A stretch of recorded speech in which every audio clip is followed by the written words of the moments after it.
Assalamualaikum warahmatullahi wabarakatuh. Salam sejahtera untuk kita semua. Selamat datang di ruang dengar yang akan menemani Anda, di mana suara menjadi jembatan menuju kisah-kisah penuh misteri. Di balik keheningan ada cerita yang tak pernah usai, kisah nyata, legenda yang masih hidup dan pengalaman yang sulit dijelaskan dengan logika. Dengarkan baik-baik, karena setiap suara, setiap bisikan bisa jadi bukan sekadar imajinasi. Inilah Radio Misteri, tempat kisah nyata dan urban legend bersatu, hadir untuk Anda. Tahun 1998, Ponorogo masih diselimuti aroma tanah basah dan kabut pagi yang tebal setiap kali subuh tiba. Di sudut kota kecil itu, dua nama besar berdiri kokoh di dunia bisnis kayu jati. Haji Agus, pengusaha muda yang ulet, dan Haji Edi, teman lamanya sekaligus rival yang perlahan berubah menjadi musuh. Dulu, mereka berdua memulai dari nol, sama-sama berangkat dari keluarga sederhana, sama-sama belajar berdagang kayu dari pasar ke pasar. Haji Agus terkenal jujur dan pandai menjalin relasi, sementara Haji Edi lebih agresif dan gemar bermain licik demi mendapatkan keuntungan cepat. Awalnya mereka saling bantu, tapi ketika tender besar proyek kayu pemerintah datang, persahabatan itu retak. "Gus, kowe ngerti ora kenapa pejabat kabupaten lebih milih kowe?" tanya Haji Edi suatu sore di warung kopi depan pasar. Haji Agus menatap tenang. "Mungkin karena aku ndak pernah main harga. Ku jujur soal kualitas kayu." Haji Edi mengepalkan tangannya di bawah meja. "Jujur, kowe pikir aku ora jujur? Aku iki juga kerja keras, Gus. Ya, aku ngerti. Tapi rezeki wis diatur di, ora usah iri." Kalimat itu menancap di hati Haji Edi seperti pisau tumpul. Kata-kata yang terdengar bijak justru menjadi bahan bakar dendamnya. Malam itu, di rumahnya yang sepi, Haji Edi termenung di depan tumpukan kayu yang belum laku. Dalam diam, ia menatap foto lama dirinya bersama Haji Agus. Dua sahabat yang kini dipisahkan oleh ambisi. "Tuhan, nek rezeki iku adil, mestine aku ora kalah terus," gumamnya lirih. Tapi kemudian gumaman itu berubah menjadi keluhan getir, "Ora adil. Wong jujur kalah karo wong licik sing pura-pura suci." Beberapa hari kemudian, Haji Edi pergi ke desa pelosok di kaki Gunung Wilis. Di sanalah ia mencari seseorang yang namanya hanya disebut dengan berbisik, Mbah Jiring. Orang-orang bilang, Mbah Jiring dulunya seorang santri yang berkhianat. Ia pernah belajar ilmu putih, tapi tergoda kekuatan hitam yang menjanjikan balasan cepat. Perjalanan ke rumah Mbah Jiring bukan perkara mudah. Jalan berlumpur, hutan gelap, dan udara yang seperti menahan napas. Tapi Haji Edi tetap melangkah, seolah dendam sudah lebih kuat dari rasa takut. Ketika tiba di sebuah gubuk tua di tepi sungai, suara serak seorang tua memanggilnya. "Le, siapa sing nyuruhmu datang?" "Namaku Edi Mbah, aku butuh bantuan." "Bantuan opo?" "Sainggangku Haji Agus. Aku pengen dia jatuh. Ku pengen usahanya hancur."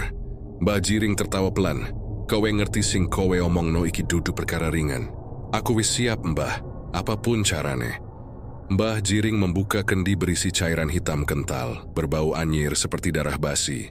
Ia menatapnya lama, lalu berkata pelan, "Iki santet getih ireng le, dudu santet biasa. Getih iki bakal mlebu ing jalur keturunan. Sapa sing kena, keturunane bakal ngerasake nganti 7 turunan." Haji Edi terdiam, tapi di wajahnya muncul senyum yang aneh, campuran antara takut dan lega. "7 turunan? Aku ora peduli. Sing penting saiki Haji Agus kudu ngrasake perih." Mbah Jiring mengangguk. "Nek kuwi sing kowe karepno, aku bakal bantu. Tapi ana tumbal le, kudu ono getih sing ditumbas." "Getih sopo?" "Getihmu dewe." Tanpa banyak bicara, Haji Edi menggigit ujung jarinya, meneteskan darah ke kendi itu.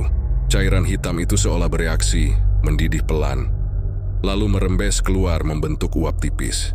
Mbah Jiring menatapnya dengan tatapan kosong. "Wis mulai malam iki, nasibe Haji Agus bakal owah. Opo sing mlebu saka rezeki, bakal metu dadi penyakit. Opo sing mlebu saka doa, bakal disambut kutukan." Sementara itu, di rumah Haji Agus, malam terasa lebih sunyi dari biasanya. Hujan turun perlahan dan angin mengayunkan tirai di ruang tengah. Istrinya, Bu Fatimah, sedang menyiapkan teh ketika tiba-tiba lampu berkelip dan gelas yang ia pegang jatuh pecah. "Pah, kowe ngrasake ora?" Tanya Bu Fatimah pelan. Ngresaki opo? Entah. Aku tadi seperti ada yang bisik di telingaku. Suaranya halus, tapi nyebut namamu. Haji Agus hanya menghela napas mencoba menenangkan istrinya. Ora usah dipikir, mungkin angin. Tapi dalam hatinya ia merasa ada yang berubah di sekeliling rumah. Suara jangkrik berhenti, udara menjadi dingin, dan aroma tanah basah bercampur bau besi, seperti darah.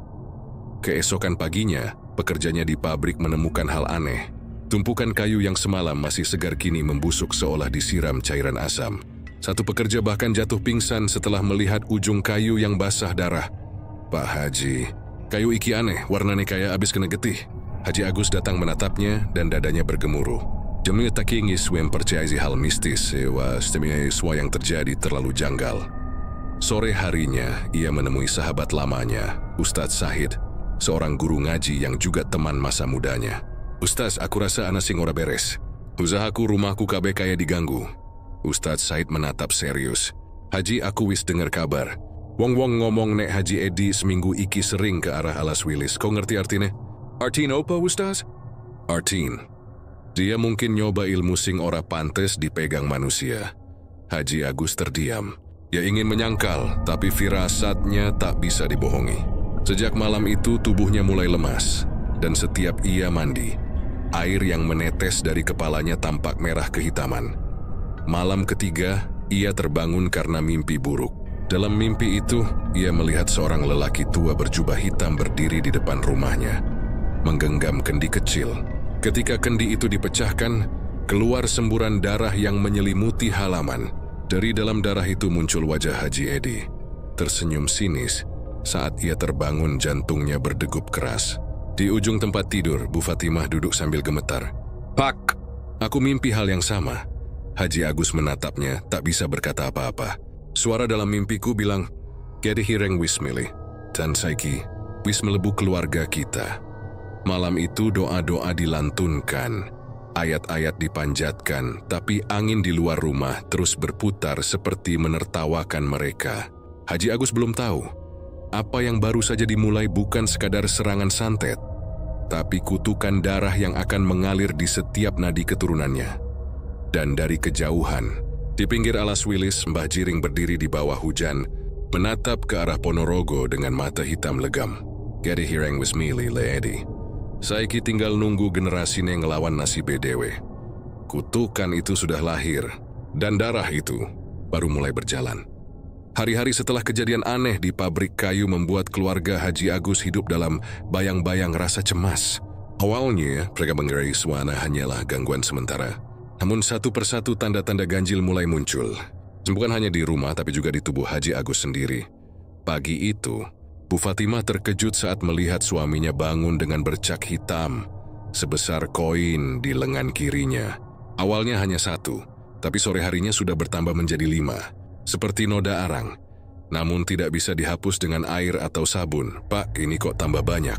Tanya Bu Fatimah sambil memegang lengannya. Entahlah Bu, rasanya ora sakit tapi aneh. Semalam panas tinggi terus mimpi jelek lagi. Mimpi opo, Pak? Haji Agus menarik napas panjang. Aku lihat darah netes dari atap rumah. Setiap tetesnya jatuh ke wajahku. Rasanya panas kayak kobaran api. Tapi pas aku coba ngelap, tanganku malah ngerasa kedingin kayak nyentuh mayat. Bu Fatimah menelan ludah, mencoba menenangkan diri. Mungkin perlu ke dokter, Pak. Siapa tahu ini penyakit kulit. Iya, besok aku ke rumah sakit kabupaten. Keesokan harinya, dokter yang memeriksanya terlihat kebingungan. Setelah serangkaian tes, hasilnya nihil. Tidak ada infeksi, tidak ada kelainan darah, bahkan hasil lab sempurna. Namun bercak itu tetap tumbuh, seolah tubuh Haji Agus sedang menampung sesuatu yang tidak bisa dijelaskan secara medis. Secara medis Bapak sehat, kata dokter dengan nada ragu. Tapi kalau boleh jujur, saya belum pernah lihat bercak seperti ini. Warnanya pekat sekali, seperti darah yang membeku di bawah kulit. Haji Agus hanya mengangguk. Matur nuwun, Dok, aku ngerti. Malamnya, ketika mereka berdua sedang duduk membaca Al-Quran, tiba-tiba terdengar suara tangisan dari arah kamar belakang. Lirih, tapi jelas. Suara bayi menangis, padahal semua anak mereka sudah dewasa, dan tidak ada bayi di rumah. Bu Fatimah sontak berhenti membaca. Pak, Gawe kronggu ora? Kronggu. Suara Nenang Endi? Kayak dari kamar tamu. Mereka berjalan perlahan menuju sumber suara. Tangisan itu berhenti tepat ketika mereka sampai di depan pintu. Haji Agus membuka pintu dengan hati-hati. Tapi ruangan itu kosong. Hanya ada bau amis yang samar. Di lantai tergeletak pecahan kaca kecil. Entah dari mana asalnya. Saat ia hendak membungkuk mengambilnya, darah menetes dari hidungnya tanpa sebab. Setetes dua tetes lalu mengalir deras. Pak, astagfirullah. Kenapa hidungmu berdarah? Haji Agus buru-buru menutup hidungnya dengan tangan. Orang ngerti, Bu. Tiba-tiba wae metu. Keesokan paginya keadaan semakin parah. Bercak hitam di tubuhnya kini menjalar ke dada bahkan ke leher. Ia merasa lemas dan sering terbangun tengah malam karena mendengar suara orang berbisik di telinganya. Kadang terdengar suara laki-laki, kadang suara perempuan, dan kadang suara dirinya sendiri. Suatu malam Bu Fatimah bermimpi. Dalam mimpinya, ia berada di halaman rumah yang gelap. Dari sumur belakang muncul sosok perempuan tua, berambut putih panjang, membawa kendi berisi darah. Perempuan itu berucap dengan suara serak, "Darah suamimu wis ditandai. Opo sing mlebu ora bakal metu." Bu Fatimah terbangun dengan teriakan. Haji Agus yang tidur di sampingnya segera memeluk. "Apa maneh, Bu?" "Aku mimpi aneh, Pak. Anak perempuan tua, wajahnya ora jelas, bawa kendi, dan ngomong soal darahmu." Haji Agus diam, lalu perlahan membuka bajunya. Bercak hitam di dadanya kini membentuk pola aneh, seperti jalur akar yang menjalar ke seluruh tubuh. Aku rasa kidudu penyakit biasa. Beberapa hari kemudian, Haji Agus memutuskan menemui Ustaz Sahid lagi. Mereka berbincang lama di serambi masjid setelah sholat Isya. "Ustaz, aku wis ke dokter, tapi ora nemu sebab. Tubuhku tambah parah, rumahku juga aneh. Aku curiga, iki kiriman." Ustaz Sahid menatap tajam. "Aku uga mikir ngono, Haji. Tapi iki kiriman ora biasa. Iki dudu santet kanggo rezeki, tapi kanggo darah. Jenenge santet Geti Hireng. Geti Hireng? Iwa si ilmu iki langka. Dulu pernah dipakai wong zaman dulu kanggo mateni garis keturunan musuh. Siji kena, kabeh turunane bakal ikut ngerasake. Nek tenan iki sing nyerang, sampeyan kudu siap lahir batin." Haji Agus menunduk. "Aku ora ngerti salahku opo, tapi aku ora bakal nyerah." Ustaz Sahid lalu menyiapkan air ruqyah, membaca ayat-ayat Al-Quran. Saat air itu dipercikkan ke tubuh Haji Agus, sesuatu terjadi. Air yang menetes ke lantai berubah warna menjadi merah gelap, seperti darah. Ruangan mendadak terasa panas, lampu berkelip, dan dari arah jendela terdengar suara tawa halus. Bu Fatimah yang menyaksikan itu langsung menangis. "Ustaz, opo ikut tandane setan?" "Dudu setan biasa, Bu," jawab Ustaz Sahid pelan. "Iki tandane Geti Hireng wis mlebu. Ora cuma ke tubuh Haji, tapi bisa melebu ke keluarga." Malam itu, setelah ruqyah, Haji Agus merasa sedikit lega, tapi hanya sebentar. Saat hendak tidur, ia mengambil segelas air zam-zam di meja samping ranjang. Namun ketika ia hendak meminumnya, matanya melebar kaget. Air dalam gelas itu berubah warna menjadi merah pekat, seolah darah segar. "Bu, lihat iki." Bu Fatimah menjerit melihatnya. "Ya Allah Gusti." Air itu bergelembung, lalu menetes pelan di ujung gelas, membentuk huruf seperti tulisan Arab yang terdistorsi. Haji Agus menatapnya lama, dan dalam lirih ia berucap, "Aku yakin, iki ulahe Haji Edi." 3 malam kemudian suara tangisan bayi kembali terdengar. Tapi kali ini tidak hanya tangisan, ada suara langkah kaki di teras, seperti seseorang berjalan tanpa alas kaki. Saat Haji Agus membuka pintu, tidak ada siapa-siapa. Hanya daun-daun kering beterbangan dan aroma darah yang semakin pekat. Bu Fatimah semakin ketakutan, sementara Haji Agus mulai kehilangan tenaga. Setiap kali ia berwudu, airnya terasa panas dan mengeluarkan bau amis. Ia mencoba terus berdoa, tapi lidahnya sering keluh. Seakan ada sesuatu yang menahan setiap kali menyebut nama Allah. Hingga suatu malam, tubuhnya menggigil hebat. Dari mulutnya keluar lendir hitam seperti darah kental. Ia sempat jatuh tak sadarkan diri di depan sajadah. Bu Fatimah panik dan berteriak memanggil tetangga. Saat mereka menggotongnya ke kamar, Ustadz Sahid datang dengan wajah tegang. "Cepat bacakan Yasin, Bu. Geti Ireng lagi aktif. Ki puncaknya serangan." "Puncak? Ya, nek bisa dilawan Saiki bisa aman. Tapi nek ora, kutukannya bakal pindah." Malam itu menjadi malam panjang. Doa, air suci, dan tangis bercampur menjadi satu. Di luar, petir menyambar-nyambar tanpa hujan. Dan ketika azan subuh berkumandang, tubuh Haji Agus perlahan tenang. Meski wajahnya pucat seperti kehilangan seluruh darahnya, Ustadz Syahid menatapnya, lalu berbisik lirih. "Perang baru dimulai, Haji. Santet iki ora bakal berhenti.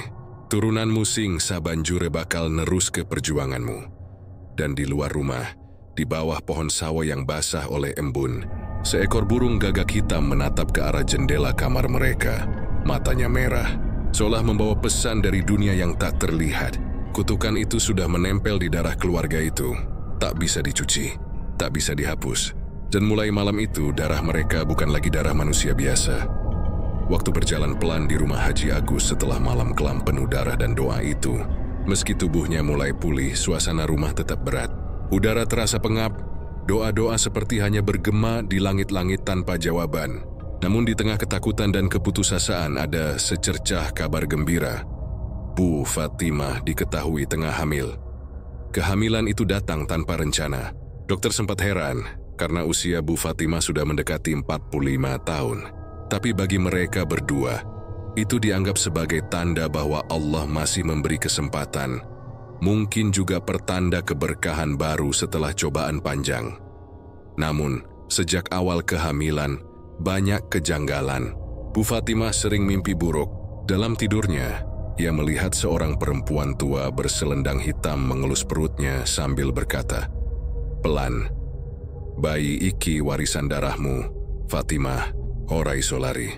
Tubuh Bu Fatimah juga sering terasa panas dan kaku, terutama saat azan maghrib. Pernah suatu malam, ia menjerit sambil memegangi perutnya, dan ketika Haji Agus menenangkan, ia melihat jelas perut istrinya seolah bergerak bukan seperti janin biasa, tapi seperti sesuatu yang sedang merayap di dalam. "Pa, aku ngerasa ke bayi iki ora normal," tangis Bu Fatimah suatu malam. "Ngomong apa, Bu?" "Ora usah mikir aneh-aneh. Tapi tiap aku baca surat Yasin, bayi iki malah gerak kuat kayak nolak doa." Haji Agus hanya bisa memeluk istrinya erat. "Kita terus doa, Bu. Allah sing kuasa." Bulan demi bulan berlalu. Keanehan semakin menjadi. Saat usia kandungan 7 bulan, darah keluar tanpa sebab dari hidung Bu Fatimah. Tapi dokter bilang janinnya sehat, bahkan lebih kuat dari bayi biasa. Namun malam-malam mereka selalu dihantui suara tangisan bayi dari arah dapur. Meski Bu Fatimah belum melahirkan, kadang suara itu disertai bau amis darah. Haji Agus beberapa kali memeriksa ke dapur, tapi selalu menemukan panci air mendidih tanpa api. Air di dalamnya merah pekat, seperti rebusan darah. Suatu malam Jumat menjelang kelahiran, suara gamelan terdengar samar dari arah belakang rumah. Nada-nadanya tidak beraturan, tapi menyerupai irama gending reok Ponorogo yang pelan dan menyayat. Dari kejauhan terdengar seseorang melantunkan tembang Jawa kuno. "Getih sing mili, dudu salahe bayi. Warisan dosa, nganti pitu turunan dadi saksi." Haji Agus bergegas keluar dengan senter, tapi tak menemukan apapun. Hanya tanah yang basah dan bekas jejak kaki kecil seperti tapak bayi yang baru lahir. Pagi berikutnya, Bu Fatimah mengalami kontraksi hebat. Mereka segera memanggil bidan desa, Bu Darmi. Proses persalinan berjalan lama, hampir 8 jam. Di luar, langit mendung, dan suara petir bergema tanpa hujan. Ketika akhirnya tangisan bayi terdengar, semua orang di dalam kamar saling pandang. Bukan karena haru, tapi karena ngeri. Bayi laki-laki itu lahir dengan tali pusar berwarna hitam pekat, dan di dadanya ada tanda seperti bercak darah kering. Bentuknya menyerupai garis melingkar. Bu Darmi bergetar sambil berucap pelan, "Saya belum pernah lihat bayi kayak gini, Bu. Waktu lahir kulitnya dingin, tapi matanya langsung melek." Bu Fatimah yang masih lemah hanya menatap bayi itu sambil menangis. "Anakku, kenapa matamu merah begitu?" Haji Agus mencoba menenangkan istrinya. "Sudahlah, Bu. Ini cuma tanda lahir. Bayi kita kuat." Bayi itu diberi nama Rian yang berarti pembawa cahaya. Tapi sejak hari pertama rumah itu justru makin kelam. Saat akikah tiba, 2 kambing yang dibeli untuk disembelih mati mendadak sebelum dipotong.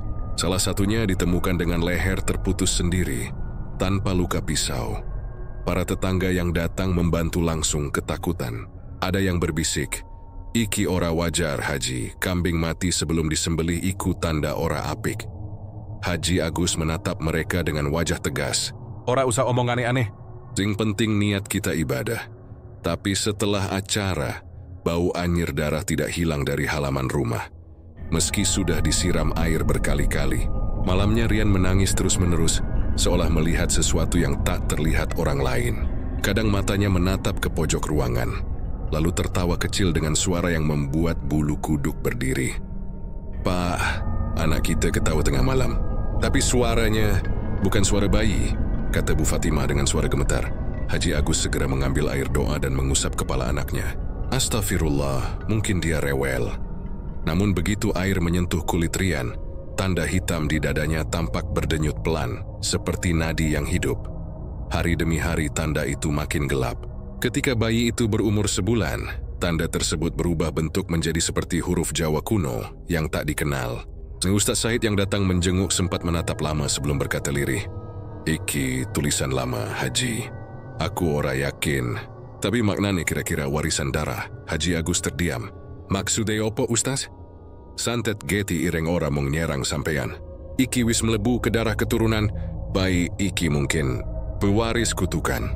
Mendengar itu Bu Fatimah menangis histeris. Ora anakku suci, Ustaz. Dia lahir tanpa dosa. Aku ngerti, Bu, jawab Ustaz Said lembut. Tapi ilmu iki jahat. Dia orang milik korban. Siapa yang membawa garis darah bakal kena. Sejak malam itu, Rian tumbuh dengan tanda yang semakin kuat. Setiap kali menangis, lampu rumah berkelip. Setiap kali tertawa, suhu ruangan berubah dingin mendadak. Para tetangga mulai menjauh. Anak-anak takut bermain di sekitar rumah itu, karena sering mendengar tangisan dari dalam pagar. Bahkan saat keluarga sedang keluar kota. Suatu hari Bu Fatimah menidurkan Rian di kamar, lalu pergi ke dapur sebentar. Ketika kembali, bayi itu tidak ada di tempat tidur. Dia panik menjerit memanggil suaminya. Zuriga mencari ke seluruh rumah, tapi tak menemukan apa pun. Sampai akhirnya Haji Agus membuka lemari pakaian, dan di dalamnya Rian tidur tenang dengan senyum di wajahnya. Ya Allah, kok bisa dia pindah sendiri? Bu Fatimah hampir pingsan melihatnya. Haji Agus hanya bisa duduk lemas. Sementara di belakang mereka terdengar suara lembut seorang perempuan berbisik. Dia wis balik ke asale. Mereka berbalik cepat tapi tak ada siapa-siapa. Bau darah menyeruak dari udara. Hari-hari berikutnya, gangguan makin sering datang. Bayi itu mulai bisa memanggil nama bapaknya sebelum usianya genap 3 bulan. Suaranya pelan tapi jelas. Pak, Haji Agus menatapnya dengan mata berkaca. Tapi ketika ia mendekat, Rian memegang tangannya kuat-kuat dan berkata dengan suara yang bukan milik bayi. Bapak, anak wong nang belakang rumah. Dia bilang, getihku mirip getih he bapak. Sejak hari itu, Haji Agus tahu, kutukan itu belum berakhir. Ia hanya berpindah wujud. Dan sekali ini, ia bersemayam di tubuh anak kecil bernama Rian. Yang lahir dari darah bersih tapi diselimuti warisan gelap. Malam-malam berikutnya, suara gamelan kembali terdengar. Kali ini lebih pelan tapi terasa di jantung rumah. Setiap kali Rian tertidur, tanda hitam di dadanya berdenyut mengikuti irama gamelan itu. Dan entah bagaimana, di pojok kamar, kendi tua yang dulu pecah dalam mimpi Haji Agus, kini benar-benar muncul di sana, berlumur debu dan darah kering di bagian lehernya. Kutukan itu hidup, dan bayi kecil itu adalah bukti bahwa darah bisa menampung dendam yang tak pernah mati. Sejak kendi tua itu muncul di kamar Rian, malam-malam di rumah Haji Agus tak pernah benar-benar tenang. Kendi itu diletakkan di sudut kamar dengan harapan tak ada yang mengusiknya. Tapi justru sejak saat itu, gangguan semakin sering datang. Bayi kecil itu, yang dulunya menangis seperti bayi pada umumnya, kini semakin aneh. Dia tidak pernah benar-benar tidur. Siang hari mungkin matanya terpejam beberapa menit, tapi malamnya ia selalu terjaga. Bukan menangis, bukan pula rewel, melainkan menatap langit-langit kamar seolah sedang melihat sesuatu yang orang lain tak bisa lihat. Kadang ia tersenyum sendiri, kadang ia tertawa kecil dengan suara yang tak menyerupai suara bayi. Suara itu dalam, seperti suara orang dewasa yang menahan tawa. Bu Fatimah sering ketakutan. Ia mencoba menidurkan Rian dengan bacaan ayat-ayat pendek, tapi setiap kali ayat suci dilantunkan, tubuh bayi itu menegang. Wajahnya berubah pucat, dan dari telinganya keluar cairan merah seperti darah encer. Pak, bayi kita kenapa? Isaknya suatu malam sambil mengguncang tubuh kecil itu. Haji Agus hanya bisa duduk di tepi ranjang dengan wajah gelap. Aku orang ngerti, Bu. Aku wis panggil Ustadz Syahid, tapi katanya, ini bukan urusan manusia biasa. Ustadz Syahid memang sudah beberapa kali datang. Tapi setiap kali ia mencoba ruqyah, suara gamelan terdengar dari arah dapur. Disertai aroma kemenyan dan darah, lampu selalu padam di tengah doa. Dan bayi itu akan menangis dengan mata terbuka lebar. Menatap Ustadz seperti mengenal wajahnya. Suatu malam Ustadz Syahid datang kembali dengan wajah tegas. Ia membawa segenggam tanah dari makam tua di belakang bukit. Haji, aku nemu hal aneh. Tanah iki, ambu getih tapi ora basi. Lan ono bekas kendi sing peja. Ku yakin iki sambungan saka pesugihan sing biyen sampeyan lawan. Sampeyan yakin iki gegayutan karo getih ireng? Tanya Haji Agus. Yakin, Haji. Getih ireng iku pesugihan paling tuwa saka zaman prajurit Majapahit. Ilmune ora mung butuh tumbal tapi nyampur karo darah keturunan. Wong sing wis kena bakal nurun ke sampai anak-anake. Bu Fatimah menangis. Tapi anakku ora salah, Ustaz. Aku sing kena ora dia. Aku ngerti, Bu, jawab Ustaz lirih. Tapi sing nyantet ora nyasar. Dia ngerti bayi iki jalur darahmu. Bayi iki ora diserang. Dia diambil. Malam itu ruqyah dilakukan lagi. Haji Agus dan Bu Fatimah duduk di samping ranjang, memegang tubuh kecil Rian. Ustadz Syahid memulai doa. Udara kamar mendadak dingin, dan lampu berkedip-kedip. Suara jangkrik menghilang, berganti dengan dengungan berat dari arah kendi di pojok kamar. Saat doa mencapai ayat kursi, kendi itu bergetar pelan. Suara seperti rintihan perempuan terdengar dari dalamnya. Bu Fatimah langsung memejamkan mata menjerit lirih. Dari kendi itu keluar asap hitam yang tipis, menyebar ke seluruh ruangan. Rian mulai menangis keras, lalu tiba-tiba tertawa. Matanya berubah merah, tubuh kecilnya seperti menegang dan membeku, lalu dari mulutnya keluar suara serak. Bukan suara bayi, melainkan suara orang tua yang bergetar. Sampeyan ora iso ngilangke aku. Syahid, iki omahku, iki darahku nih. Ustaz Syahid terperanjat. Astagfirullah. Iki sing disebut roh getih ireng. Demi terus membaca ayat suci, suaranya bergetar. Haji Agus menahan tubuh Rian yang terus berontak, sementara Bu Fatimah hanya bisa menangis tanpa henti. Tiba-tiba kendi itu pecah dengan sendirinya. Meledak kecil, menyemburkan darah segar ke lantai. Darah itu mengalir ke arah Rian, seperti hidup, lalu menghilang di bawah tubuhnya. Seketika bayi itu berhenti menangis. Yui tertidur dengan tenang. Tapi Ustadz Syahid tahu, itu bukan pertanda baik. Kutukane wis mlebu kabeh, Haji. Getih ireng ora metu, malah nyatu karo anakmu. Setelah malam itu, Rian menjadi bayi yang aneh. Dia tidak pernah menangis lagi. Ia selalu tenang, terlalu tenang untuk bayi seumurannya. Kadang ia duduk di ayunan sambil menatap kosong. Matanya tidak mengikuti arah cahaya, melainkan menatap ke sudut gelap ruangan. Ketika Haji Agus menatapnya, ia merasa seperti menatap bayangan dirinya sendiri di masa muda. Dingin, keras, dan penuh rahasia. Hari-hari berlalu, Bu Fatimah semakin lemah. Setiap kali ia memeluk anaknya, tubuhnya gemetar. Kadang dari pelipisnya keluar titik-titik darah kecil, seolah tubuhnya mengalirkan kutukan yang sama. Dokter tidak menemukan sebab medisnya. Puncaknya terjadi saat malam Jumat Kliwon.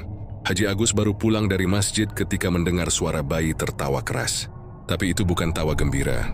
Tawa itu panjang dan berat, menggema di seluruh rumah. Huiyu berlari ke kamar dan melihat pemandangan yang membuat jantungnya berhenti sesaat. Rian berdiri di atas tempat tidur.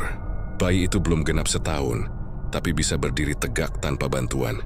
Di depannya, kendi pecah itu kembali utuh, meneteskan darah dari mulutnya.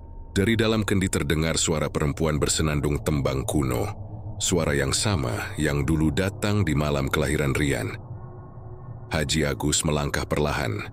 Sopo kowe? Opo sing kowe karep? Bayi itu menoleh perlahan dengan senyum yang tidak wajar. Aku mengarep bali, Pak. Suara itu keluar dari mulut Rian, tapi bukan suara bayi. Lebih dalam, seperti dua suara yang menyatu. Tubuh Haji Agus gemetar. Bali neng endi? Bali neng panggonanku. Nengendi kabeh janji getih disimpen. Tiba-tiba lampu padam. Dari arah dapur terdengar suara sesuatu jatuh. Disusul bau amis menyengat. Ketika Haji Agus menyalakan lilin, ia melihat jejak darah mengarah ke belakang rumah. Joya mengikuti perlahan, sementara suara tangisan bayi terdengar semakin jauh. Di belakang rumah, di bawah pohon mangga tua, tanah terlihat gembur, dan di atasnya, kendi yang sama tergeletak meneteskan darah segar. Dengan Rian tidur di sampingnya, tenang seolah tak terjadi apa-apa. Haji Agus memeluk anaknya erat. "Kawe anakku, Rian, dudu milike Wong Lia." Dari kejauhan suara perempuan itu terdengar lagi.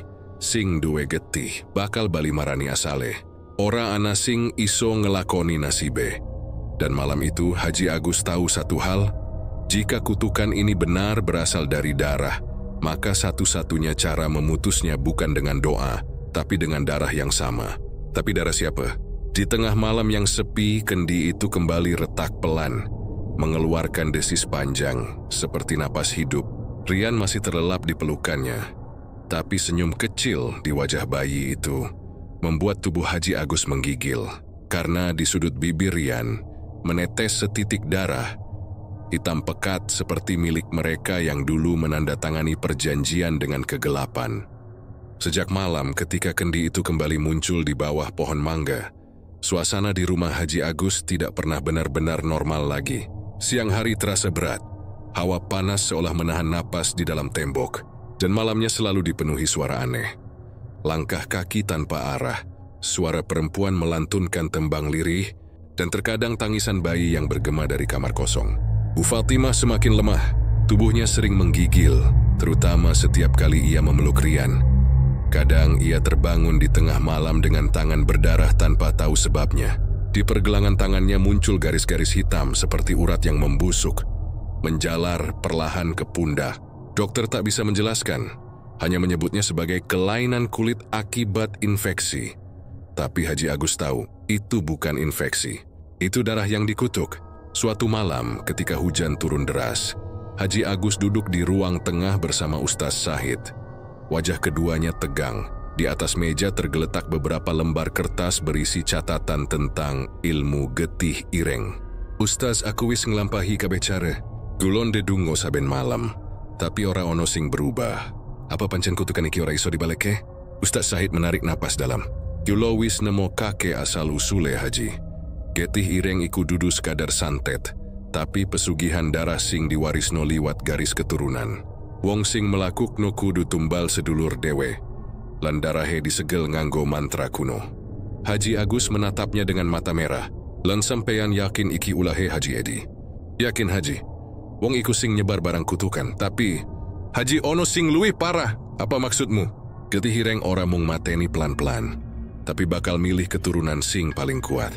Yen ora dicegah, rohe bakal pindah saben generasi nganti nemu darah sing cocok. Saiki roiku wis nyatu karo anak sampeyan." Haji Agus memejamkan mata, menahan emosi. "Berarti Rian ora mung korban, leweke dadi wadah Haji. Lan yen ora diputus saiki bakal nyebar terus nganti 7 turunan." Tiba-tiba terdengar suara tawa pelan dari arah dapur. Suara itu seperti tawa anak kecil, tapi terdengar jelas meski hujan menutupi segalanya. Ustaz Syahid berdiri, mengambil botol air ruqyah, berjalan perlahan ke arah suara. Ketika mereka sampai di dapur, lampu padam mendadak. Hanya cahaya petir yang sesekali menerangi ruangan.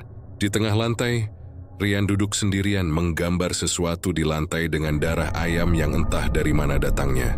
"Ya Allah!" bisik Ustaz Syahid. Di lantai, tergambar simbol lingkaran dengan tulisan Jawa kuno di sekelilingnya. Simbol pemanggilan getih ireng. Rian menatap mereka dan tersenyum. "Baai Ustaz." "Ayo meludolanan." Suaranya datar, matanya kosong. Haji Agus berlari mendekat dan mengangkat anaknya. Tapi begitu disentuh, tubuh Rian terasa panas sekali. Dari telapak tangan Haji Agus keluar darah segar, seolah terbakar dari dalam. Yuri menjatuhkan anak itu tanpa sengaja. Rian tidak menangis. Ia hanya berdiri lagi, menatap ayahnya dengan senyum yang membuat darah Haji Agus berdesir dingin. "Aku ora butuh kowe nglawan, Pak. Kabeh wis kelakon getimu. Saiki dadi getihku." Ustaz Syahid mulai membaca ayat suci dengan keras. Rian menutup telinganya. Tapi dari arah kendi terdengar suara perempuan menjerit keras, panjang, melengking, dan memecah keheningan rumah.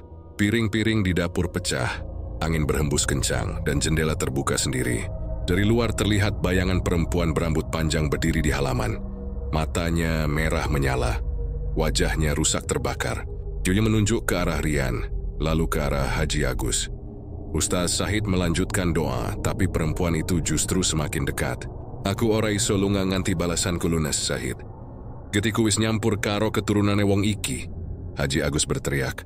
Sopo kowe? Aku, wong sing dingkani janji. Aku dikhianati Haji Edi lan kowe. Kata-kata itu membuat Haji Agus membeku. Joni mundur beberapa langkah. Ora mungkin. Aku ora tahu. Sampeyan sing menehi restu kanggo ngelakoni ritual iki Haji. Sampeyan sing melebu bareng karo Edi wektu isi enom. Kanggo ngoyak rejeki cepet. Tapi sampeyan ninggal aku lan aku dadi tumbal. Air mata Haji Agus jatuh. Dia memang pernah muda, ambisius, dan dulu sempat terlibat dalam pencarian pesugihan bersama sahabatnya, Haji Edi. Tapi ia mundur sebelum ritual terakhir. Joey tak tahu bahwa seorang perempuan menjadi korban. Perempuan itu mendekat, tubuhnya melayang tanpa menapak tanah.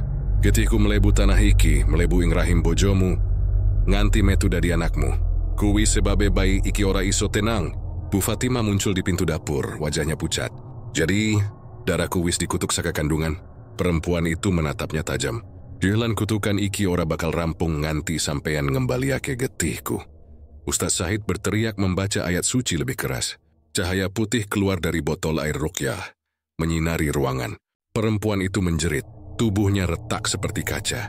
Tapi sebelum hilang sepenuhnya, ia menatap Rian dan berkata lirih, "Anakku, ku bakal bali liwat kowe." Suara itu menghilang. Semua tenang. Rian jatuh pingsan di pelukan Haji Agus. Tapi malam itu Haji Agus tahu, kebenaran telah terbuka. Dia bukan hanya korban, tapi bagian dari dosa masa lalu. Dan kutukan getih Ireng bukan berasal dari luar, melainkan dari dalam darahnya sendiri. Setelah kejadian itu, Haji Agus memutuskan mencari Haji Edi. Ia ingin mengakhiri semuanya. Tapi sebelum ia sempat berangkat, Rian demam tinggi, tubuhnya membiru. Dan setiap kali ia memegang anak itu, darah keluar dari telapak tangannya sendiri. Said memberi peringatan Haji wektu sampean ora akeh. Yen Haji Edi ora nyerah ke tumbale. Roh getih Ireng bakal ngambil tumbal saka kula wargamu. Haji Agus menggenggam tangan Ustaz Sahid erat-erat. Yen kudu ana sing dadi tumbal, luwi becik aku sing nang lako, Ustaz. Aku sing salah. Aku sing kudu bayar. Tapi Ustaz hanya menggeleng pelan. Kutukan darah ora bisa ditebus nganggo niat. Cuma darah sing sejajar sing bisa ngunci kekuatane. Dan malam itu, di tengah suara hujan dan petir yang mengguncang langit Ponorogo, Haji Agus menatap anaknya yang tertidur dengan wajah pucat. Ia tahu getih Ireng belum selesai. Justru baru saja mulai menjalar ke dalam setiap urat keluarganya. Pelan, pasti, dan haus darah. Darah yang dulu ia abaikan. Darah yang kini menuntut balas sampai 7 turunan. Sudah 3 hari Haji Agus tidak tidur. Matanya merah, wajahnya pucat, dan rambutnya mulai memutih seolah disedot usia. Di rumah suasana kian mencekam. Rian terus terbaring dalam keadaan demam tinggi. Tubuhnya dingin, namun keringat terus keluar. Kadang matanya terbuka, menatap kosong ke langit-langit sambil menggumamkan kalimat yang tidak dimengerti siapapun. Setiap malam suara perempuan itu kembali terdengar. Kadang dari dapur, kadang dari atap rumah. Selalu menyebut nama yang sama. Edi, wis wayahim bayar janji. Haji Agus tahu tak ada waktu lagi. Dia harus menemui Haji Edi. Orang yang dulu bersamanya dalam ritual terlarang. Tapi kini hidup makmur tanpa pernah menoleh ke belakang. Pagi itu ia berangkat ke rumah Haji Edi di daerah Jenangan, Ponorogo bagian barat. Rumah besar berpagar tinggi, tampak megah dengan taman rapi di depan. Tapi entah kenapa begitu Haji Agus melangkah melewati gerbang, hawa panas dan anyir langsung menyambutnya. Ada sesuatu di udara, berat, pekat dan busuh. Seorang pembantu membuka pintu. "Maaf Pak, Haji Edi sedang sakit." "Bilang Haji Agus sing arep ketemu," jawabnya datar. Tak lama kemudian suara dari dalam terdengar lemah. "Suruh masuk, Mbok." Di dalam kamar, Haji Edi terbaring di ranjang besar. Wajahnya cekung, kulitnya pucat kebiruan. Di sekeliling tempat tidurnya ada belasan botol air mineral, berisi cairan hitam yang tampak seperti darah yang mengering. "Assalamualaikum Edi," suara Haji Agus serak. "Waalaikumsalam." Haji Edi menoleh perlahan. "Kowe teko gagas. Aku wis ngerti, suatu hari kowe bakal nyusul aku. Rian anakku kena kutukanmu. ujar Haji Agus tanpa basa-basi. Kowe ngerti iki to? Getih hireng sing saiki mlebuning awake anakku. Haji Edi menatap kosong. Kowe kira aku ora nendang akibate? Deloken awakku iki, Gus. Saben malam aku dikunjungi arwahe Sulastri. Nama itu membuat Haji Agus gemetar. Sulastri? Yo perempuan sing dari tumbal kita dulu. Sing nyawane tak serahke pas ritual terakhir. Tapi waktu kuwi kowe sing janji bakal bali ngelunasi dudu aku. Nggak, Edi. Aku mundur. Aku ora tau nyentuh ritual akhir. Aku milih ninggal kabeh. Haji Edi tertawa kecil, suaranya parau. Sampeyan mundur, tapi darahmu wis kedaftar, Gus. Sulastri dari tumbal kanggo loro-lorone. Tenging waktu kowe melayu, roh kuwi ora entuk imbangan. Saiki dheweke mlebu neng garis keturunanmu. Kuwi si iso ngatur, tapi sampeyan ora iso ngendaleni maneh. Haji Agus menahan amarah. Kenapa kowe ora nenggandani? Kenapa ngidini kutukan iki nulari anakku? Amarga aku wedi, Gus, jawab Haji Edi liri. Aku nyoba mecah perjanjianku karo Sulastri, tapi dheweke luwih kuat. Saben malam dheweke teka nyebut jenengmu, nyebut jeneng bojomu. Kukira yen aku terusake ritual penyegelan, kabeh bakal berhenti. Tapi ternyata salah. Apa maksudnya? Haji Edi menatap ke langit-langit. Aku ngulang rituale, Gus. Tak tumbal ke wong liya, wong sing ora ana hubungane. Tapi kutukane malah dadi luwih kuat. Getih ireng ora iso dibayar nganggo darah sembarangan. Saiki dheweke nyebar, ora mung nguber awakku tapi uga awakmu. Suasana kamar hening. Haji Agus meremas sajadah di tangannya. Edi, aku ora bakal ndelok anakku mati. Aku bakal nyelesaiake iki. Aku pengen ngerti carane nutup perjanjianku karo roh iku. Haji Edi tertawa lirih lagi. Ora iso, Gas, kecuali apa? Kecuali sampeyan nyerah ke getihmu dewe. Maksudmu? Sampeyan kudu dadi tumbal penutup. Darah sing gawe janji kudu nutup janji. Jan kowe rela, rohe bakal bali menyang asal. Lan keturunanmu bakal bebas. Haji Agus terdiam lama. Lan kowe? Aku wis ora duwe waktu, Gus. Rohe bakal narik aku kapan wae. Nanging aku nyisake siji cara. Ana pusaka sing disimpen ning nendhuwur Gunung Wilis. Watu sing dicelup getih Sulastri pas ritual. Yen sampeyan bisa nemokne, sampeyan iso nutup perjanjianku. Carane? Campur getihmu karo getih anakmu. Teteske neng watu iku nalika bulan purnama. Nanging elinga, yen sampeyan gagal, kutukan bakal njalari kabeh keturunanmu mati pelan-pelan. Haji Agus berdiri, menatap sahabat lamanya dengan campuran benci dan iba. Sampeyan nyeret aku menyang dosa iki, Edi. Sampeyan sing nyebabke anakku sengsara. Haji Edi menunduk, suaranya serak. Aku mung pengen sugih, Gus. Kabeh wong pengen hidup makmur, tapi ora kabeh siap bayar regane. Saat itu juga, kaca jendela kamar pecah sendiri. Angin kencang berhembus dan dari sudut ruangan terdengar suara perempuan tertawa. Suara yang sama seperti yang menghantui rumah Haji Agus. Edi, Gus, janji getih ora isu dibatalkan. Tiba-tiba tubuh Haji Edi kejang. Matanya melotot. Darah mengucur dari hidung dan telinganya. Haji Agus berusaha menolong. Tapi tubuh itu sudah membeku dalam beberapa detik. Di dinding, dengan darah yang entah dari mana, muncul tulisan besar. Sekarang giliranmu. Haji Agus mundur, tubuhnya gemetar.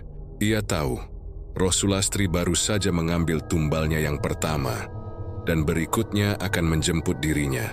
Malam itu ia pulang ke rumah dengan tubuh gemetar. Rian masih terbaring, tapi kali ini matanya terbuka, menatap ayahnya dalam diam. Pak, suara kecil itu terdengar lirih tapi berbeda. Bukan suara bayi lagi. Dia sudah ambil Edi, sekarang tinggal kamu. Haji Agus hampir menjatuhkan dirinya. Rian, anakku. Iki bapakmu. Rian tersenyum pelan. Aku ngerti, Pak. Tapi dia ada di sini. Di darahku. Bu Fatimah masuk ke kamar, wajahnya cemas. Pak, anak kita ngomong barusan. Iya, Bu. Aku ngerti. Jawab Haji Agus pelan. Dari luar suara azan Isya menggema, tapi hawa di dalam rumah justru semakin dingin. Kendi di pojok kamar kembali bergetar pelan, dan darah merembes keluar dari retakannya. Suara perempuan itu muncul lagi, kali ini lebih jelas. Kowe ora iso mlayu. Agus, jununggu getihmu ing Gunung Wilis. Dan di saat itu Haji Agus tahu, jalan menuju akhir kutukan sudah terbuka. Untuk membebaskan keluarganya, ia harus pergi ke tempat semua dosa dimulai.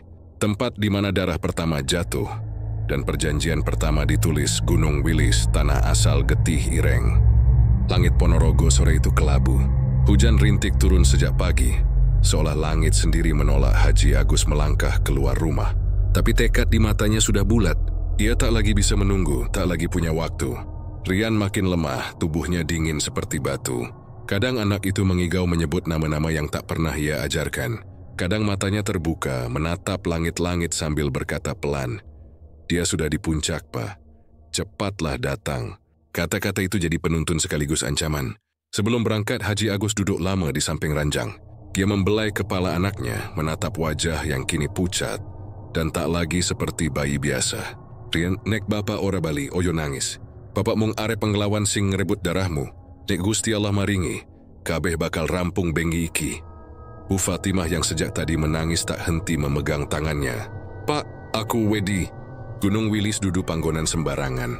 Wong-wong ngomong, ono makam pesugihan kuna nang kana. "Aja lu ngadewe." Haji Agus hanya tersenyum lemah. "Kutukane ora bakal mati nek aku ora teko dewe, Bu. Iki tanggung jawabku. Ora iso diganti wong liya." Ia berangkat menjelang maghrib, hanya membawa senter, air ruqyah pemberian Ustaz Syahid, dan sebilah pisau kecil peninggalan ayahnya. Langit makin gelap, jalan menuju Gunung Wilis berliku, menanjak dan sunyi. Tak ada suara kendaraan, hanya bunyi hujan menetes di daun, dan sesekali lolongan anjing dari kejauhan. Saat memasuki area hutan bambu di kaki gunung, hawa mendadak berubah. Kabut turun cepat menutupi jalan setapak. Senter di tangannya meredup meski baterai masih baru. Dari kejauhan terdengar suara gamelan lirih, sama seperti suara yang dulu terdengar saat bayi Rian lahir. Nada-nadanya lambat, diselingi suara sinden perempuan menyanyikan tembang Jawa kuno. "Lir ilir, lir ilir, tandure wis sumilir." Langkah Haji Agus terhenti. Dadanya berdebar. Ia tahu suara itu.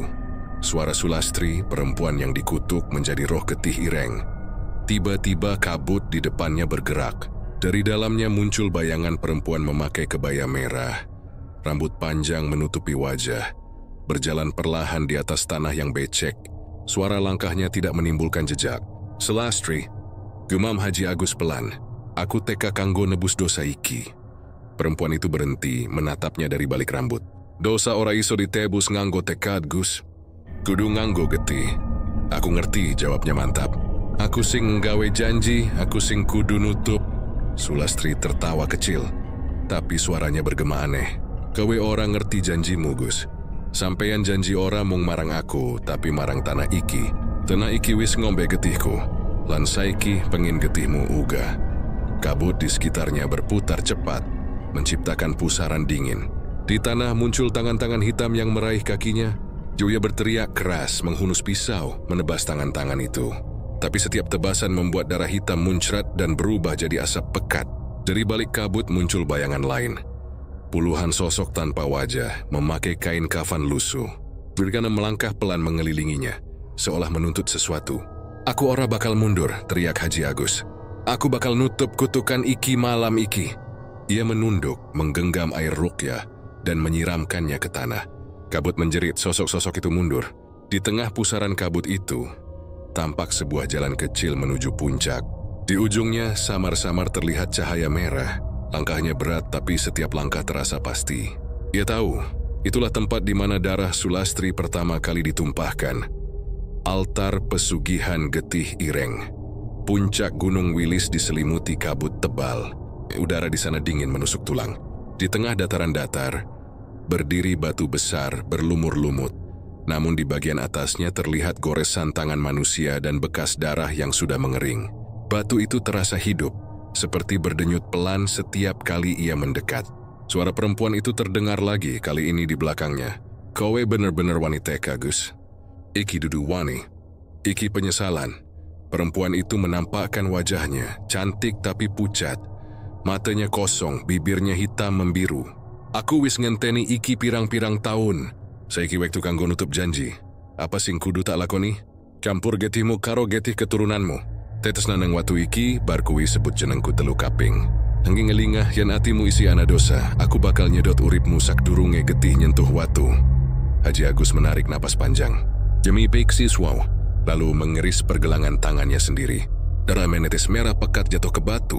Suara batu itu bergetar seperti menghisap darahnya. Tapi belum sempat ia menyebut nama Sulastri, sesuatu aneh terjadi. Dari arah lembah terdengar tangisan bayi, suara Rian. Ia menoleh cepat. Di balik kabut Rian berdiri, masih dengan tubuh kecilnya memakai pakaian tidur. Menatap ayahnya dengan mata merah menyala. "Pak, aja terus ke Rian, kowe piye bisa tekankan ya?" Suara itu berubah berat 2 lapis. "Aku sing nggawa deweke, Gus." Kabut di belakang Rian terbelah. Sulastri berdiri di sana tapi kini wajahnya berubah kejam. "Getihe bocah iki luwih suci tinimbang getimu, Gus. Aku ora butuh kowe maneh. Aku butuh keturunanmu. Aku ora bakal ngijin ke," teriak Haji Agus. Ia memeluk Rian tapi tubuh anak itu mendadak panas luar biasa. Dari matanya keluar darah hitam dan dari mulutnya terdengar suara tawa perempuan. Sulastri menjerit, suaranya memecah udara. "Kabe wis kelakon. Getihe nyampur, Gus. Kutukane saiki dadi siji karo anakmu." Batu besar itu bersinar merah. Tanah bergetar hebat dan udara berubah panas. Haji Agus mencoba menutup luka tangannya di atas batu. Tapi darahnya terus mengalir, seolah disedot dari dalam. Yui menatap anaknya yang kini mulai kehilangan kesadaran.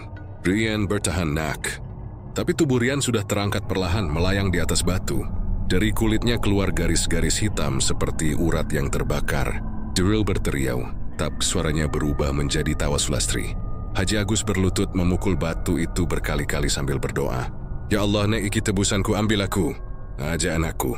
Tiba-tiba, cahaya putih menyilaukan muncul dari langit.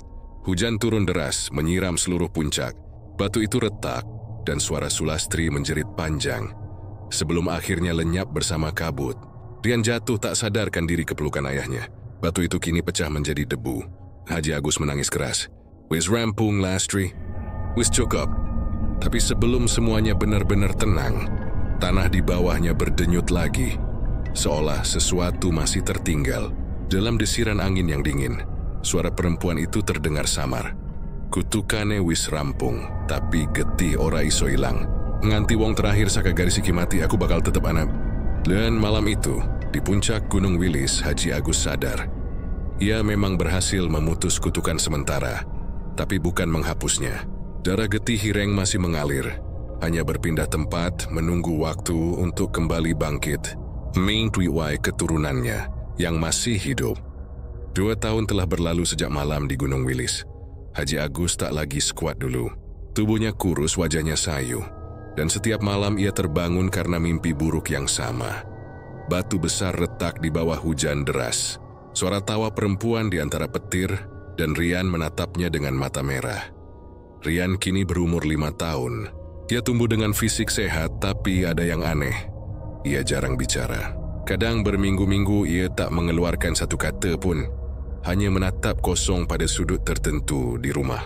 Bila malam tiba, ia sering duduk di jendela, menggumam pelan seperti seseorang yang berbicara dengan sosok tak terlihat. Suatu malam, Bu Fatimah yang sedang menyiapkan air hangat mendengar suara itu. Dari kamar Rian terdengar bisikan lirih, seperti percakapan 2 orang. "Rian lagi ngobrol karo sapana?" tanyanya pelan. Rian menoleh, tersenyum, dan menunjuk ke arah cermin di depan ranjang. "Mbak Lastri lagi ngelindungi aku." Air di tangan Bu Fatimah hampir tumpah. "Sopo nak?" "Mbak Lastri," jawab Rian polos. "Dia bilang darahku kuat. Katanya aku penerus Bapak." Malam itu juga Bu Fatimah berlari ke kamar Haji Agus, wajahnya pucat pasi. "Pak, anakmu ngomong karo arwah Sulastri." "Aku krunggu dewe." Haji Agus terdiam lama, pandangannya kosong. "Aku wis ngerti, Bu. Aku kerasa saka awal, roiku ora tenang. Lastri ora mati saktenane. Bagian saka deweke ananing Rian." Sejak malam itu, suasana rumah berubah. Setiap kali Rian tidur, suara perempuan bersenandung terdengar dari kamar. Kadang-kadang suara gamelan samar-samar mengalun dari arah dapur. Bahkan tetangga sering melihat bayangan perempuan berambut panjang berdiri di teras menjelang dini hari. Satu malam, Haji Agus memberanikan diri masuk ke kamar anaknya saat suara itu muncul. Ia membawa air ruqyah dan berzikir pelan. Rian sedang duduk di lantai, memeluk boneka kecil. Di cermin tampak pantulan sosok perempuan mengenakan kebaya merah. Jelas bukan bayangan mereka berdua. "Sulastri, aku wis nebus dosaku. Jangan ganggu anakku maneh," ucap Haji Agus dengan suara gemetar. Sosok dalam cermin itu menoleh perlahan. Bibirnya tersenyum. Getihmu wis nyatu Gus, iki ora gangguan. Iki warisan. Lalu pantulan itu menghilang meninggalkan retakan di kaca. Rian hanya menatap ayahnya dan berkata pelan, "Bapak, Mbak Lastri ora jahat. Dia marah sama yang nyakitin kita." Sejak itu mimpi buruk kembali datang. Setiap malam Haji Agus melihat sosok Pak Haji Edi, rival bisnisnya dulu, berjalan dalam keadaan sekarat, menjerit minta ampun. Darah hitam menetes dari matanya. Lalu suara Sulastri menggema, "Wektune bali, Gus, getih kudu dibales nganggo getih." Suatu pagi kabar mengejutkan datang dari kota. Pak Haji Edi ditemukan meninggal di rumahnya dalam keadaan mengenaskan. Wajahnya membiru, matanya membelalak, dan darah hitam mengalir dari hidungnya. Polisi menyebutnya serangan jantung. Tapi Haji Agus tahu itu bukan penyakit. Itu kutukan yang kembali bekerja. Ia langsung ke kamar Rian, memeluk anaknya dengan ketakutan. "Rian, ngomong karo bapak, kowe ngerti opo sing kelakon karo Haji Edi?" Rian menatapnya datar. Dia yang dulu nyakitin bapak, kan? Mbak Lastri cuma nyelesain urusan. Darah Haji Agus seolah berhenti mengalir. Astaghfirullah. "Rian, iki ora bener. Ora iso nyawa dibales nyawana." Rian hanya menunduk kemudian berkata pelan, "Aku orang ngelakuin apa-apa. Mbak Lastri sing maringi mimpi. Terus esuke wong iku mati." Hari-hari berikutnya Rian semakin aneh. Ia mulai menggambar hal-hal yang tak pernah dia lihat. Gunung dengan batu besar, perempuan kebaya merah berdiri di tengah api, dan simbol-simbol kuno di dinding rumah. Saat ditanya, Rian menjawab, "Itu tanda buat keturunan selanjutnya, Bapak. Mbak Lastri bilang darahnya harus dijaga. Bu Fatimah menangis setiap malam. Ia mulai ketekten dengan anaknya sendiri. Pak iki dudu Rian sing bien, wong iki. Orang ngerti aku maneh." Haji Agus tak menjawab. Ia hanya menatap Rian dari kejauhan, merasa bersalah, marah, dan takut pada waktu yang sama. Suatu malam Jumat Kliwon, Ustadz Sahid datang lagi ke rumah mereka. Dia membawa kitab dan segelas air zam-zam. "Aku krungu kabar aneh saka warga. Wong-wong ngomong, saben wengi neng dalan iki ana suara bayi nangis tapi ora ono sing weruh wujude. Ki omah kudu disucikne maneh, Haji." Mereka bertiga masuk ke kamar Rian. Anak itu sedang tidur, tapi wajahnya pucat seperti orang mati. Bibirnya bergerak-gerak sendiri tanpa suara. Saat Ustadz Sahid mulai membaca ayat ruqyah, lampu kamar bergetar dan udara jadi dingin. Tiba-tiba Rian membuka mata. Matanya bukan lagi coklat, tapi merah pekat. Dia duduk menatap Ustadz itu dan bicara dengan suara dua lapis. "Sampean orang ngerti, Kiai. Iki dudu jin biasa. Iki darah. Iki kutukan sing ditandatangani karo janji lan dendam." Ustadz Sahid menggigil tapi tetap membaca ayat kursi. Tubuh Rian bergetar hebat. Dari belakangnya muncul bayangan perempuan berkebaya merah. Matanya kosong, senyumnya dingin. "Sampeyan ora bisa nyentuh sing wis diwarisne Kiai. Iki wis dadi bagian saka garis mereka."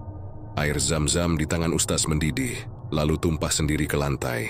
Asap putih keluar dari tempat jatuhnya air, membentuk wajah perempuan yang menjerit panjang sebelum menghilang. Rian terkulai tak sadarkan diri. Setelah semuanya tenang, Ustaz Sahid hanya bisa berkata lirih, "Iki ora iso diusir, Haji. Kutukan iki wis mlebu ing getih. Siji-sijine cara mung neruske utawa ngorbangke." Haji Agus terpaku. "Maksudmu, anakmu kudu disingkirke saka tanah iki? Yen tetep nang kene, roh kuwi bakal luwih kuat saben generasi." Malam itu juga mereka memutuskan Rian akan dibawa keluar kota. Tapi saat subuh tiba, sesuatu terjadi. Dari kamar Rian terdengar suara tangisan bayi, pelan, parau, dan menyayat. Bu Fatimah langsung berlari, tapi saat membuka pintu kamar, Rian sudah tak ada. Di atas ranjang hanya tersisa boneka lusuh yang meneteskan darah dari matanya. Haji Agus menjerit, memanggil nama anaknya berkali-kali. Tapi tak ada jawaban, hanya suara perempuan dari kejauhan. "Ora usah digoleki Gus, aku mung njupuk apa sing dadi hakku." Dan sejak hari itu, rumah keluarga Haji Agus menjadi sunyi. Di tengah malam, kadang terdengar tangisan bayi tanpa suara, seolah dari balik dinding. Tetangga mulai menjauh, menyebut rumah itu sebagai Omah Getih Ireng. Bu Fatimah kehilangan akal, hanya duduk menatap jendela sambil memanggil nama anaknya. Sedangkan Haji Agus setiap malam berdiri di teras, menatap arah Gunung Wilis sambil berdoa lirih. Dia tahu pertarungan belum selesai, karena meski tubuh Rian telah hilang, sesuatu dalam darah keluarga itu baru saja terbangun kembali. Warisan gelap yang menjalar diam-diam, menunggu generasi berikutnya untuk kembali menagih janji yang belum lunas. 13 tahun telah berlalu sejak hilangnya Rian di malam Jumat Kliwon itu. Rumah besar milik keluarga Haji Agus di Ponorogo kini terbengkalai. Cat temboknya mengelupas, jendela-jendelanya pecah, dan di dalamnya hanya tersisa aroma lembab bercampur besi karatan, bau darah yang tak pernah benar-benar hilang. Bu Fatimah telah lama meninggal. Tubuhnya ditemukan di ruang tengah rumah itu, duduk di kursi goyang, dengan tangan masih menggenggam boneka lusuh yang dulu milik Rian. Haji Agus, setelah itu, menghilang begitu saja. Ada yang bilang ia pergi ke pesantren di Jawa Tengah untuk bertobat. Dero pula yang berbisik, tubuhnya ditemukan tanpa kepala di kaki Gunung Wilis. Namun kisah keluarga itu belum selesai, karena darah seperti kutukan tak mengenal waktu. Tahun 2025, di Surabaya, seorang mahasiswi jurusan arsitektur bernama Nadia sedang menyiapkan tugas akhir tentang bangunan tradisional Jawa dengan nilai mistis. Ia menemukan satu rumah tua di Ponorogo yang disebut warga sebagai Oma Getih Ireng. Awalnya, ia tertarik karena arsitekturnya masih asli dan belum banyak berubah sejak era 80-an. Tapi begitu mendengar nama pemiliknya dulu, hatinya bergetar aneh. Nama itu terasa akrab, Haji Agus bin Rahman. Saat menelusuri arsip keluarga, Nadia menemukan sesuatu yang membuat tubuhnya gemetar. Ia ternyata adalah cucu dari Haji Agus, anak dari kakak perempuan Rian, yang dulu dibawa kabur oleh pamannya ke luar kota sebelum tragedi Gunung Wilis. Ibunya tak pernah bercerita banyak, hanya selalu melarang Nadia pulang ke Ponorogo. Namun darah tetap memanggil. Sore itu Nadia memutuskan pergi sendiri ke rumah tua itu. Langit mendung, angin kencang. Di gerbang yang berkarat, papan bertuliskan dilarang masuk sudah separuh patah. Begitu melangkah ke halaman, hawa dingin menyergap tulang. Ia merasa seolah ada mata yang menatapnya dari balik pohon mangga tua di depan rumah. Saat membuka pintu, engselnya berdecit panjang. Ruangan dalam gelap, tapi masih ada sisa-sisa masa lalu. Foto keluarga, lemari kayu, dan kursi goyang tua yang tampak bergoyang pelan. Nadia menyalakan senter ponselnya. Debu berterbangan. Di dinding ia menemukan lukisan kabur seorang perempuan berkebaya merah dengan mata hitam legam. Di bawahnya tertulis dengan tinta pudar, Sulastri. Dada Nadia berdebar. Ia tak tahu kenapa nama itu terasa dekat, malah mulai turun. Saat hendak keluar, ia mendengar suara lirih dari arah kamar belakang. Kamar yang pintunya masih terkunci rapat dengan rantai berkarat. Suara itu seperti tangisan bayi, pelan dan terputus-putus. Nadia menelan ludah, mendekat, lalu menyentuh rantai itu. Begitu disentuh, rantai itu patah sendiri seolah sudah rapuh bertahun-tahun. Yemi membuka pintu perlahan. Ruangan itu kosong, kecuali sebuah ranjang tua dengan boneka kecil di atasnya. Boneka itu meneteskan cairan hitam dari matanya. Rian, terdengar suara lirih perempuan dari sudut kamar. Nadia menoleh cepat. Tak ada siapa-siapa, tapi udara mendadak berat. Ponselnya mati, senter padam. Dalam kegelapan, ia mendengar napas di belakang lehernya. Pelan, basah, dan dingin. Suara itu berbisik lembut. Kowe wis bali, keturunanku. Nadia berbalik tapi tak ada siapa-siapa. Yang tampak hanya cermin besar di dinding, retak di beberapa bagian. Tapi di dalam pantulannya ia melihat sosok perempuan berkebaya merah berdiri di belakangnya. Sulastri. Nadia menjerit, tapi suaranya tak keluar. Tubuhnya membeku. Sosok itu berjalan mendekat, menatapnya dengan mata hitam berair darah. Aku wis ngenteni suwe. Getihmu wis mateng siap kanggo neruske janjiku. Aku orang ngerti opo-opo, ucap Nadia terbata, mencoba mundur. Sulastri tersenyum dingin. Sampeyan ngerti, meski ora sadar. Nalika kowe metu saka rahim ibumu, getihku wis ana neng uratmu. Iki nasib sing ora iso dihindari. Udara makin dingin, cermin bergetar, lalu satu persatu retakannya pecah, memantulkan bayangan-bayangan wajah berbeda. Wajah Haji Agus, Bu Fatimah, dan Rian kecil, semuanya menangis darah. Sulastri mengangkat tangannya. Ndeloken iki warisanmu, Nat. Dari lantai muncul simbol merah, menyerupai bentuk lingkaran dengan tulisan Jawa kuno di tepinya. Darah hitam mulai keluar dari tanah, berputar mengelilingi Nadia. Suaranya bergema di seluruh rumah. Getih Hireng kudu tetap anangan ti pitung turunan rampung. Kowe keturunan pungkasan sing kudu neruske. Nadia berusaha kabur, tapi tubuhnya tertarik ke tengah ruangan. Ia terjatuh di lingkaran darah, dan tiba-tiba seluruh rumah bergetar hebat. Dari arah dinding terdengar ratusan bisikan, suara-suara leluhur keluarga itu. Ngampunono aku, Gusti. Oh, terus ke iki, lei. Kirihwis kebangetan kudu mantek saiki. Sulastri menjerit. Ora ana sing iso mandegake. Lalu sesuatu aneh terjadi. Di tengah pusaran darah itu muncul sosok laki-laki tua berjubah putih. Wajahnya rusak, tapi Nadia mengenalinya dari foto lama.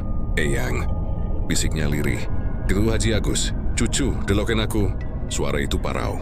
Kowe durung terlambat. Roiki mung kuat yang ditampak karo getih anyar. Nek kowe tolak deweke bakal sirna. Sulastri menatapnya marah. Ora iso. Janji wis ditulis nganggo getih lan nyawa. Haji Agus menatapnya tajam.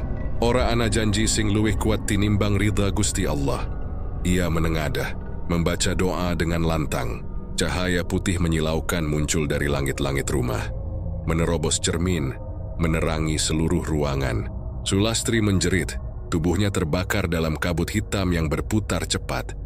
Nadia terjatuh, menutup matanya. Ia mendengar suara ribuan jeritan yang melebur menjadi satu, lalu hening. Ketika membuka mata, rumah itu sudah sunyi. Cermin di dinding pecah menjadi debu, dan di lantai hanya tersisa bekas lingkaran darah yang kini berubah jadi abu keabu-abuan. Haji Agus berdiri di depan pintu, menatapnya dengan mata lembut. Wis rampung nak, saiki bener-bener rampung. Apa? Sulastri wis ilang. Dewe ke ora ilang, mung bali menyang panggonane. Kutukane wis ditutup karo pengampunanmu. Getihmu saiki ora nyeret dosa leluhur maneh. Sosok itu perlahan memudar, meninggalkan senyum tenang. Jaga imanmu, Nad. Aja nganti darah, iki bangun maneh. Beberapa bulan kemudian Nadia menulis kisah itu sebagai bagian dari tugas akhirnya. Ia tidak berani menulis bagian supranaturalnya, hanya menyebut rumah itu sebagai warisan budaya dengan nilai spiritual kuat. Tapi setiap malam, Zeda mengetik isi merescidasi yang memperhatian dari jendela. Suatu kali, angin meniup lembar-lembar catatan di mejanya. Di salah satu lembar muncul tulisan merah samar. Bukan dari tinta, tapi seperti goresan jari yang berdarah. Getih ora mati mung turu. Nadia menatap tulisan itu lama, merinding sampai tulang. Dia mengisi-isi laptopnya dan mematikan lampu. Namun di balik kegelapan kamar, ia tahu satu hal. Kutukan mungkin bisa dikubur, tapi darah tetap membawa ingatan. Dan selama garis keturunan itu masih ada, legenda Getih Ireng akan selalu bernafas, menunggu waktu untuk terbangun lagi.